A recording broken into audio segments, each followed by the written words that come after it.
Silence. Defeating silence. I see that I'm in a room. I can't say how large. In the center of it, I see a bright light. I look to the right and see a figure holding something in its hand.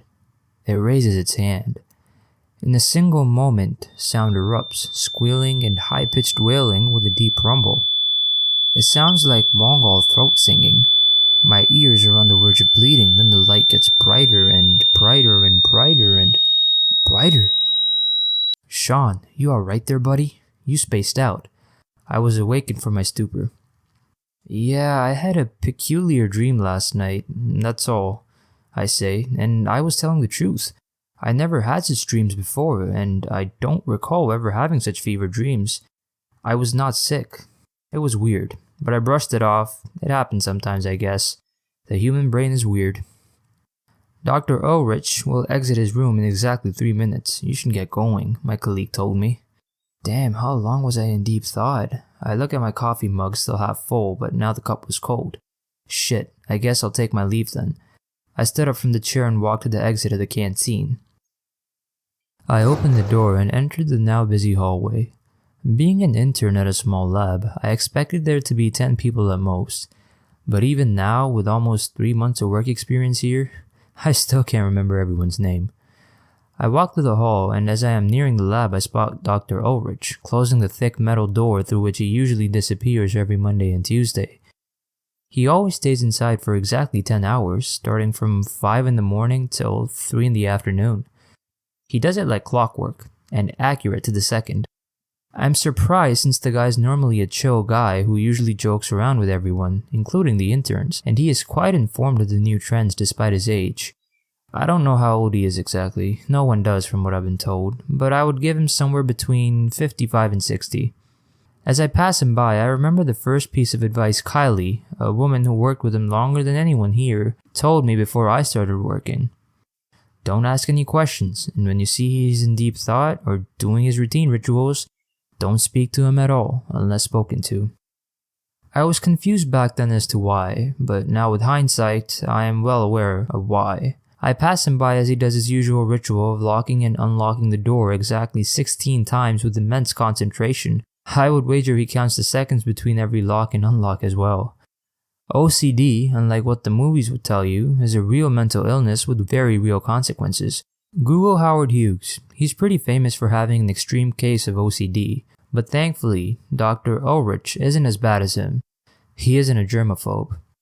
I pass by him and enter the lab. Today we should be doing some routine studies. I won't bore you with the specifics, but let's just say I have a major in chemistry. Hopefully, one day I'll have a PhD. As we're preparing everything, Dr. Ulrich enters the medium-sized lab with his usual wide smile and friendly demeanor. Hello, so we're doing the usual, right? Don't you worry, I'll spice it up for ya with some other research I had in mind on zinc and its use as a catalyst. Oh, Mikey, please make those flasks stand in symmetry. Thanks. And Sean, he looks at me. I have about 100 ideas of what I need to do, but you can never really guess. You have a stain on your coat. It stands out like an elephant in a haystack. I looked down at my white science coat. It took me a few minutes to realize, but I had a small coffee stain on the lower part of it, barely visible. Yeah, I'll clean it up right away. Also, you got that pocket knife of yours? Help Mikey cut up those oranges. I need them for an experiment. I don't want to dirty the knives here. Sure, I said. I thought this would be a day like any other, but there was one thing that was off in the first hour of work. Dr. Ulrich got a call. We don't know if he has a family, wife, or kids. We presume not because he's almost always in the lab. We rarely see him leave, especially when he is in that reinforced room of his... God knows what he does there. When he got the call, he picked up right away, not even looking at the phone number. His smile quickly faded and turned into a serious expression, which was also out of the ordinary. And before he could respond, he exited the room. We all looked at each other with confused expressions, but continued to do our work. About 5 minutes later, he still wasn't back, but I could have a good excuse as to why I had to take a leak. The bathroom is in the middle section of the hallway, so I could maybe see where he went. Or eavesdrop on the conversation he's having. Hey, don't judge me, you would too.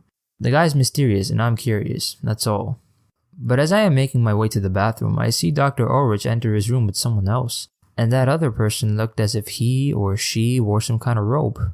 Weird. I hid behind a vending machine. Not the best hiding place, but it was sufficient. After a few moments, the door closed and was locked from the inside. It was locked 16 times. I came out of my hiding place and looked at the door. This was certainly new, but knowing Dr. Ulrich, he wouldn't abandon us for too long. So I quickly went to relieve my bladder and returned to the lab. I didn't tell anyone what I saw. They did ask me questions about what I heard or saw, but I told them he probably went into his office or outside to talk, and I didn't see him. Kylie did look suspicious. Are you sure? With squinted eyes, the same look my mother gave me when she knew I was lying, even though Kylie is just 9 years older than me. A full 15 minutes later, he returned with his usual smile as if nothing happened. The day ended and all went as usual. I went home and did my evening routine, trying to get that damn room and the person in the robe out of my head, but to no avail. I couldn't sleep, goddammit, I had to know. I was curious about him, but now that scratch was too much to resist. So at around 10 p.m. I got dressed and drove back to the now empty lab. I did have a spare key, which Kylie gave me if I ever forgot something in the lab. I parked my car about a block away as to not arouse suspicion if anyone was inside. Dr. Ulrich might be inside for all I knew. I never saw him go home, but it's pretty late now, so I'll take my chances. I quietly make my way towards the lab and look through the windows. All dark, no lights on. Confirming that, probably, no one was inside. I retrieve the spare key from my pocket and make my way to the main entrance. Before putting the key in the lock, I have a sudden realization. Cameras, I say under my breath, looking around the entrance if there were any around. At the same time trying to remember if any are inside. Fuck it. I get the key inside the lock and turn. It unlocked the door. Perfect. I enter the building, then suddenly I hear the sounds of the light switch being turned on. I was blinded by them for a few seconds. Shit, I thought. I've been caught. Then I heard a familiar voice say, "Forgot something?" or... It was Kylie's. I was relieved when I heard and saw her standing on the other side of the room where the light switch was. "Yeah, I forgot my bag. I forgot that small bag, you know, it's, Don't bullshit me, Sean. Not that stupid. I know what you saw and you're here for the exact same reason as I," she said. How did you know?" "Bought the security guard lunch. One of the hall cameras is quite a good view on that metal door. And by the way, a child would find a better way to hide than you." "Oh, damn, well, what about the cameras now? It's not like you could bribe the security guard to cover up a break-in." "Where there's a will, there's a way." She gave me a sly smirk. Oh, Jesus, why do I look like a woman who would sell herself like that? God. I made sure he has a day off today. We can solve the footage problem later. Alright, another question popped up into my head. How the hell are we supposed to get inside that room? "Come here," she gestured with her finger as she started walking towards the hallway where the door is situated. "Look and see." She points to the door. Even though only the lights at the main entrance are on, I could make out that the door was cracked open ever so slightly. "They were like this when I came here, only about 10 minutes before you. I figured you'll come here as well. I didn't see your car though. I parked it a block away." "Great, you look even more like a robber," she said. "Well shit, I can't go back and park it here now, can I?"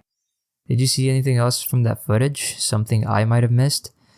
"The hooded cultist looking guy came with a black SUV, presumably called Ulrich to meet him, then they went down. Couldn't see how the guy looked though, he had a hood on," she said. "Who knows, Dr. Ulrich might be in the cult for all we know. And we're gonna see pentagrams when we enter the room, I say." "Only one way to find out," Kylie said as she opened the door. It was quite heavy and I had to help her to open it completely. When we did, all we saw was darkness and a set of stairs going down. "Welp, you first," Kylie said. "Are we seriously going down there? Why'd you come here in the first place?" "Alright then, let's go."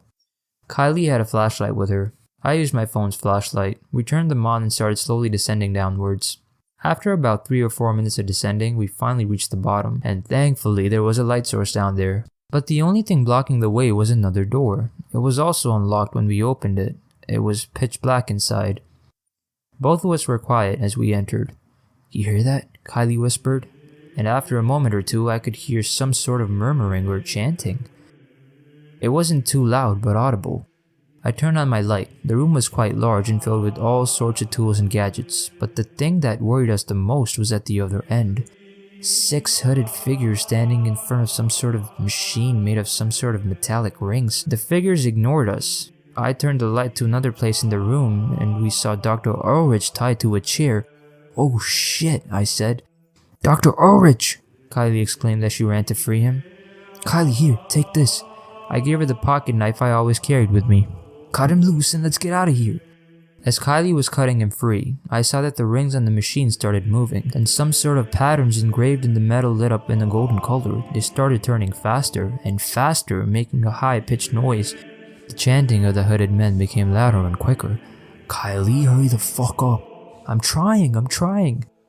I went towards them to help, but before I got to them, the light that emanated from the machine became so bright that I could barely see. When it became bearable, I could see Dr. Ulrich, now free of his restraints, and Kylie staring into the machine.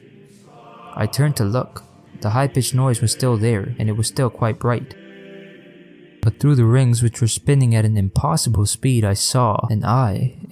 It looked like that eye from the Lord of the Rings, however it's called, but it was different. I can't explain it. It wasn't meant for human eyes.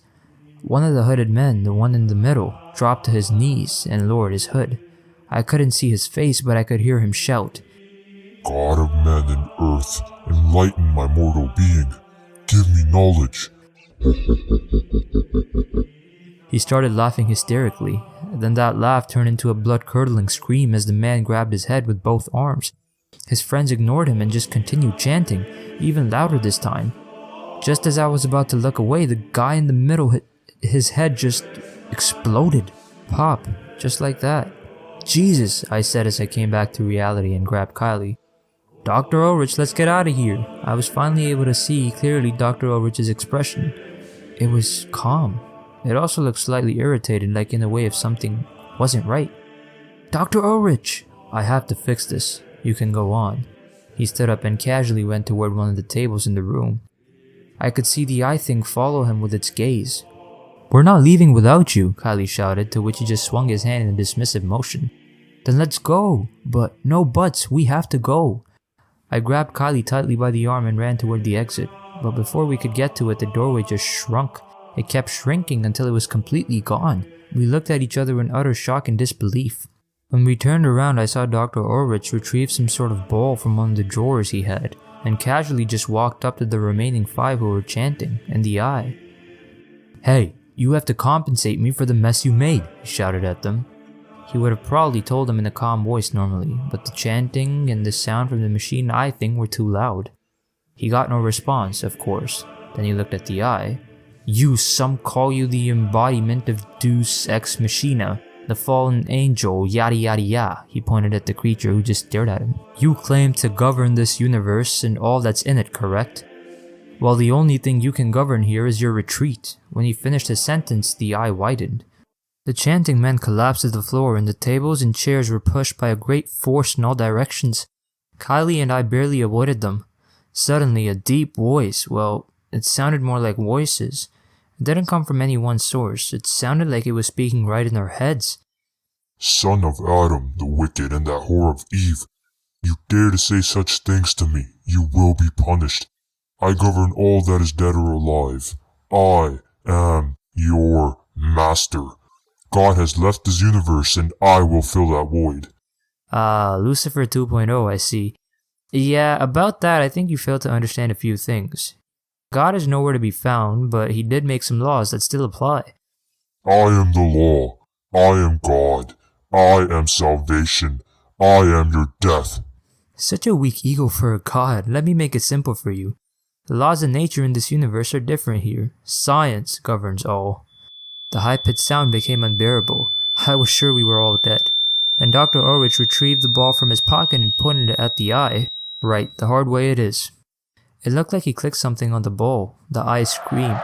Jesus, that scream. And then it was gone. Like that. Puff. Gone. I'll keep a long story short. Dr. Ulrich told us not to tell anyone about this. Well, I am breaking that promise. But no one will believe this anyway, so I don't care. Second, he confirmed that was indeed a god, what we've seen. And the hooded men were clients who he thought wanted to use the machine for something else. When he found out what they wanted, they tied him up. As to what the ball is, he shrugged and said a gift and didn't elaborate. To be honest, I don't want to know. He also went on a tangent explaining how some things work. He didn't give us much detail, but the idea is that we live in a universe where there are no gods, which is rare, if not unique, in all of existence in all dimensions. The only things that govern our universe are the laws of nature, science. What comes up must come down and such. As to why the door disappeared, he assumed that fallen angel had just displaced some matter so we wouldn't escape. That was probably the extent of its power. The exploding heads on the other end, he didn't have a clue. Probably the god gave him what he wanted and the purpose of the room itself. He didn't say anything. He just changed the topic. On the plus side, we got a week of rest to recuperate from the experience. Kylie is visiting a therapist under the guise that she had a terrifying dream or something. As for myself, well, I just accepted it. And I don't think about it too much. It was always like that, I guess. So, other than not knowing the multiverse existed and in such a way, nothing changed. I'll attempt to just rest now. Had to somehow get this story off my chest. Cheers, and watch out for rogue, multi-dimensional gods out there, and cultists.